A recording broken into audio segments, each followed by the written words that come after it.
Hello guys, study hub में आप सबका स्वागत है। This is Shambhavi Pandey. तो आज हम लोग हिंदी पेडागोजी के मोस्ट इंपॉर्टेंट एमसीक्यू क्वेश्चन जो बीएड थर्ड सेमेस्टर का एक पेडागोजी सब्जेक्ट है उसके बारे में हम लोग क्वेश्चन को पढ़ेंगे राजेंद्रा से। तो एक क्वेश्चन इंपॉर्टेंट है, तो सभी लोग क्लास में बने रहिए और सभी लोग एक रिवीजन के माध्यम से, क्विक रिवीजन के माध्यम से इसको पढ़ते रहिए, ठीक है। तो चलिए हम लोग क्लास को शुरू करते हैं। अगर आपको इस वीडियो से फ़ायदा मिले तो प्लीज़ अपने दोस्तों के साथ शेयर कीजिए और लाइक सब्सक्राइब करना बिल्कुल भी ना भूलिए। चलिए हम लोग क्लास को स्टार्ट करते हैं। हमारा पहला क्वेश्चन है, हिंदी भाषा परिवार की भाषा है, कैसी है? तो ऑप्शन ए दिया है, भारोपी भाषा है, आष्टिक भाषा है, कि द्रविड़ भाषा है, कि चीनी और तिब्बती भाषा है। कि जैसा कि आपको पता है जो हमारी हिंदी भाषा परिवार की भाषा भारोपी है। ऑप्शन ए बिल्कुल करेक्ट है। इंपॉर्टेंट क्वेश्चन है, इसको आप लोग पढ़ लीजिएगा। भारत में सबसे अधिक बोली जाने वाली भाषा कौन सी है? तो भारत में सबसे अधिक बोली जाने वाली भाषा हमारी हिंदी है। ऑप्शन ए बिल्कुल करेक्ट हो जाएगा, ठीक है। अब अगले क्वेश्चन पे आ जाइए। अगला क्वेश्चन है, हिंदी भाषा का जन्म कहाँ है, कब हुआ है? तो ऑप्शन ए है अपभ्रंश से, ऑप्शन बी है लौकिक संस्कृत से, ऑप्शन सी है पाली संस्कृत से, ऑप्शन डी है वैदिक संस्कृत से। तो हिंदी भाषा का जो हमारा जन्म कब अपभ्रंश से हुआ है, ऑप्शन यहाँ पे कैसे हुआ, तो ये होना चाहिए। तो अपभ्रंश से हुआ, ऑप्शन ए बिल्कुल करेक्ट हो जाएगा। अब देखिए, निम्न में से कौन सी बोली अथवा हिंदी भाषा के अंतर्गत आती है? कन्नौजी आती है, कि बंगारू आती है, कि अवधी आती है, कि तेलुगु आती है? तो हिंदी बोली के अंतर्गत आने वाली भाषा तेलुगु है। ऑप्शन डी बिल्कुल करेक्ट हो जाएगा। अब अगला देखिए, हिंदी की विशिष्ट बोली ब्रज भाषा किस रूप में सबसे अधिक प्रसिद्ध है? तो आप लोग काव्य में पढ़ते होंगे, तो काव्यों में हमेशा प्रयोग आप लोग देखते होंगे ये ब्रज भाषा का। तो इसी से आप लोग जान सकते हैं कि जो हमारी ब्रज भाषा है वो काव्य के रूप में प्रयोग में आती है। तो ऑप्शन बी बिल्कुल करेक्ट हो जाएगा। अब अगले क्वेश्चन पे चलिए, भारतवर्ष में हिंदी को आप किस वर्ग में रखेंगे? राजभाषा के वर्ग में, कि विभाषा के वर्ग में, कि तकनीकी भाषा के वर्ग में, कि राष्ट्रभाषा के वर्ग में? तो भारतवर्ष में हिंदी को हम लोग किस भाषा में रखेंगे? राष्ट्रभाषा के वर्ग में। ऑप्शन बी बिल्कुल करेक्ट हो जाएगा। अब अगले क्वेश्चन की तरफ चलिए, दृढ़ाली बोली है, दृढ़ाली बोली कहाँ की है? देखिए, बोली आप लोग के लिए बहुत ही इंपॉर्टेंट है, तो बोली के बारे में आप लोग पढ़ लीजिएगा सभी लोग। पश्चिमी राजस्थान की, पूर्वी राजस्थान की, कि दक्षिणी राजस्थान की, कि उत्तरी राजस्थान की? तो दृढ़ाली बोली जो हमारी है वो पूर्वी राजस्थान की है। ऑप्शन बी बिल्कुल करेक्ट हो जाएगा। अब अगले क्वेश्चन की तरफ आगे बढ़िए।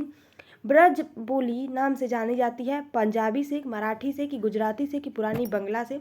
तो ब्रज बोली जानी जाती है हमारी पुरानी बंगला से। ऑप्शन सी बिल्कुल करेक्ट हो जाएगा। अब अगला क्वेश्चन चलिए, निम्न में से कौन सी भाषा देवनागरी लिपि में लिखी जाती है? गुजराती लिखी जाती है, कि सिंधी लिखी जाती है, कि उड़िया लिखी जाती है, कि मराठी लिखी जाती है?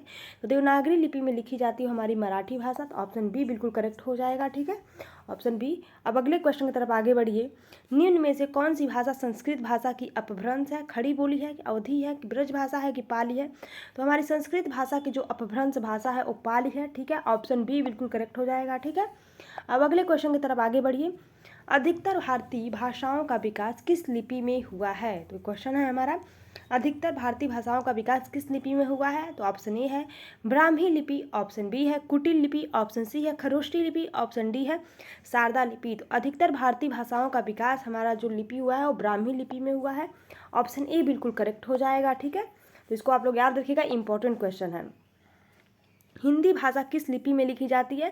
देवनागरी लिपि में लिखी जाती है, कि ब्राह्मी में लिखी जाती है, कि सौराष्ट्री में लिखी जाती है, कि गुरुमुखी में लिखी जाती है? तो हिंदी भाषा जो हमारी लिखी जाती है वो देवनागरी लिपि में लिखी जाती है, इसलिए ऑप्शन ए बिल्कुल करेक्ट हो जाएगा। ऑप्शन ए को आप लोग करेक्ट मानिए। हिंदी भाषा, इंपॉर्टेंट क्वेश्चन ये भी है, हिंदी भाषा किस लिपि में लिखी जाती है? तो देवनागरी लिपि में लिखी जाती है, ठीक है। तो ये क्वेश्चन आप लोग को याद कर लीजिएगा। अब देखिए, वर्तमान हिंदी का प्रचलित रूप कौन सा है? अवधी है, ब्रजभाषा है, देवनागरी है, कि खड़ी बोली है? तो वर्तमान हिंदी का जो प्रचलित रूप होता है वो हमारा खड़ी बोली होता है, ठीक है। अवधी, ब्रजभाषा, देवनागरी नहीं होता है, खड़ी बोली। ऑप्शन सी बिल्कुल करेक्ट हो जाएगा। अब अगले क्वेश्चन की तरफ आगे बढ़िए। हिंदी भाषा की बोलियों के वर्गीकरण के आधार पर छत्तीसगढ़ी बोली कौन सी है? ऑप्शन ए है पूर्वी हिंदी, ऑप्शन बी है पश्चिमी हिंदी, ऑप्शन सी है पहाड़ी हिंदी, ऑप्शन डी है राजस्थानी हिंदी? तो सभी लोग कमेंट बॉक्स में आंसर भी बताते रहिएगा। तो हिंदी भाषा की बोलियों के वर्गीकरण के आधार पर छत्तीसगढ़ी जो बोली है वो पूर्वी हिंदी है। ऑप्शन ए बिल्कुल करेक्ट हो जाएगा, ठीक है, ऑप्शन ए को आप लोग करेक्ट मानिए। अब चलिए हम लोग अगले क्वेश्चन की तरफ आगे बढ़ते हैं। निम्न में से कौन सी पश्चिमी हिंदी की बोली नहीं है? बुंदेली है कि ब्रजभाषा है कि बंगेली है कि कन्नौजी है? तो पश्चिमी हिंदी की जो भाषा नहीं है, देखिए यहाँ पे नहीं पूछा है तो नहीं को आप लोग वो कर लीजिएगा। तो उसके बाद पहले ढूंढ लीजिए, नहीं को किनारे कर लीजिए, उसके बाद कौन सी पश्चिमी की बोली है। तो देख लीजिए, पश्चिमी की बोली बुंदेली भी होती है, ब्रजभाषा भी होती है, कन्नौजी भी होती है। तो नहीं को अब दिमाग में लीजिए, नहीं कौन आ जाएगा? बघेली। इसलिए ऑप्शन सी बिल्कुल करेक्ट हो जाएगा, क्योंकि निगेटिव का भाई निगेटिव ही ऑप्शन हमेशा सही होता है। चलिए अब हम लोग अगले क्वेश्चन की तरफ बढ़ते हैं। इंपॉर्टेंट क्वेश्चन है, तो देखिए आप लोग ध्यानपूर्वक। भारतीय संविधान के किन अनुच्छेदों में राजभाषा संबंधी प्रावधानों का उल्लेख है? तो बताइए सभी लोग, किसमें उल्लेख है? सभी लोग कमेंट बॉक्स में बताइए। 343 से 351 तक, कि 434 से 315 तक, कि 443 से 135 तक, कि 334 से 153 तक। तो हिंदी संविधान में हमारे अनुच्छेदों में राजभाषा का संबंधी प्रावधानों का उल्लेख है। ऑप्शन ए 343 से 351 तक, ऑप्शन ए बिल्कुल करेक्ट हो जाएगा। ठीक है, और आप लोगों से मैं एक बात बता देना चाहती हूँ, अगर आप लोग को जिस यूनिट में सबसे ज़्यादा प्रॉब्लम हो तो कमेंट बॉक्स में आप लोग बता दीजिएगा। उस यूनिट में एक लोग को आप लोग को मैं एक रिवीजन क्लास ला दूंगी अपने साथ लाइव, जिसकी वजह से आप लोग को एकदम याद हो जाए। तो आप लोग कमेंट बॉक्स में ज़रूर बताइएगा कि किस यूनिट का क्लास आप लोग चाहते हैं। हिंदी भाषा का सही अनुक्रम कौन सा है? तो ऑप्शन ए दिया है राजभाषा, ऑप्शन बी है राष्ट्रभाषा, ऑप्शन सी है काव्य भाषा, ऑप्शन डी है तकनीकीकरण। तो देखिए हिंदी भाषा का सही अनुक्रम जो है वो हमारा काव्य भाषा होता है। ऑप्शन सी बिल्कुल करेक्ट हो जाएगा। ठीक है, अगला क्वेश्चन है, अधिकतर भारतीय भाषाओं का विकास किस लिपि में हुआ है? तो ये तो आप लोग जानते ही हैं, मोस्ट इंपॉर्टेंट क्वेश्चन आप लोग के स्क्रीन पे है। अधिकतर भारतीय भाषाओं का विकास जो हुआ है वो हमारे ब्राह्मी लिपि से हुआ है। ऑप्शन डी बिल्कुल करेक्ट हो जाएगा, तो इसको एकदम आप लोग दिमाग में रखिएगा। अब अगला क्वेश्चन है, वर्तमान हिंदी का प्रचलित रूप कौन सा है? अवधी है कि ब्रजभाषा है कि खड़ी बोली है कि देवनागरी है? तो सभी लोग कमेंट में इसका आंसर भी देते रहिए। तो वर्तमान हिंदी का प्रचलित रूप जो होता है वो कौन सा होता है, बताइए कमेंट बॉक्स में।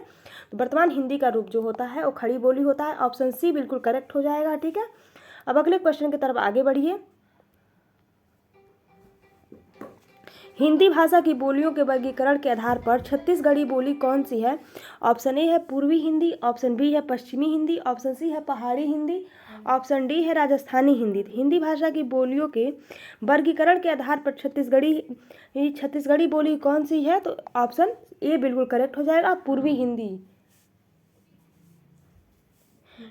ठीक है, अब अगले क्वेश्चन की तरफ आगे बढ़ते हैं। निम्नलिखित में से कौन सी पश्चिमी हिंदी की बोली नहीं है? पश्चिमी हिंदी की बोली कौन सी है? बुंदेली, ब्रजभाषा, कन्नौजी की बघेली? तो सभी लोग कमेंट बॉक्स में इसका आंसर दीजिए। निम्नलिखित में से कौन सी पश्चिमी हिंदी की बोली नहीं है?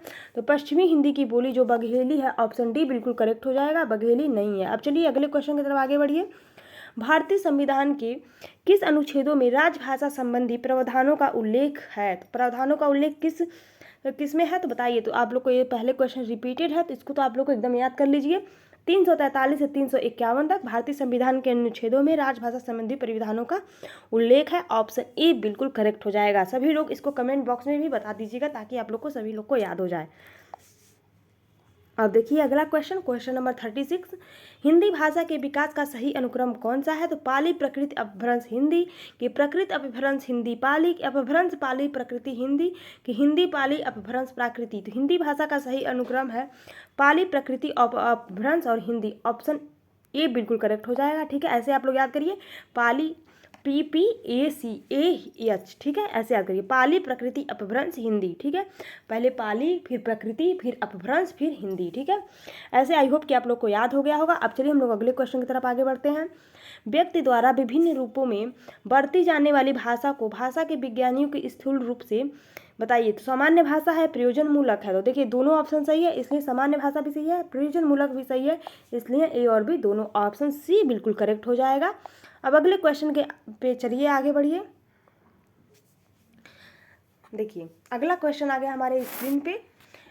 डॉक्टर धीरेन्द्र वर्मा ने हिंदी भाषा के इतिहास को विभाजित किया है। ऑप्शन ए दिया है प्राचीन काल 1100 से 1105 ईस्वी तक, 50 ईस्वी तक, ऑप्शन बी है मध्यकाल 1500 ईस्वी से 1800 ईस्वी तक, ऑप्शन सी है आधुनिक काल 1800 ईस्वी के बाद, या ऑप्शन डी उपयुक्त सभी। तो ये सभी बिल्कुल सही दिए हैं, इसलिए ऑप्शन डी बिल्कुल करेक्ट हो जाएगा। ठीक है, क्योंकि प्राचीन काल जो है वो हमारा 1100 से 1150 है जो सही है, मध्यकाल जो है 1500 से 1800 है, आधुनिक काल 1800 ईस्वी के बाद है, इसलिए चारों ऑप्शन तीनों ऑप्शन सही है, इसलिए उपयुक्त सभी सही हो जाएगा। अब अगले क्वेश्चन पे चलिए। भारत में हिंदी की प्रमुख बोलियों की संख्या कितनी है? तो भारत में हिंदी की बोली की संख्या कितनी है? सभी लोग कमेंट बॉक्स में बताइए। तो 8 है, ऑप्शन ए बिल्कुल करेक्ट हो जाएगा। ठीक है, सभी लोग इसका कमेंट बॉक्स में आंसर दीजिएगा। अब अगला क्वेश्चन है मातृभाषा का अर्थ क्या है? तो मातृभाषा का अर्थ माता की भाषा, परिवार की भाषा, पिता की भाषा, ये सभी हो जाएगा। तो ये बिल्कुल सही है, ये सभी ऑप्शन डी बिल्कुल सही हो जाएगा, क्योंकि मातृभाषा को माता की भाषा, परिवार की भाषा, पिता की भाषा सभी कहा जाता है, इसलिए इसका राइट आंसर ये सभी हो जाएगा। तो चलिए आज का क्लास आप लोग के लिए यहीं तक था। तो क्लास कैसा लगा कमेंट बॉक्स में ज़रूर बताइएगा। ठीक है, और कौन सा यूनिट आप लोग पढ़ना चाहते हैं इसको भी ज़रूर बताइएगा। चलिए क्लास को करते हैं बंद, मिलते हैं आने वाली नेक्स्ट क्लासेस में। Thank you so much.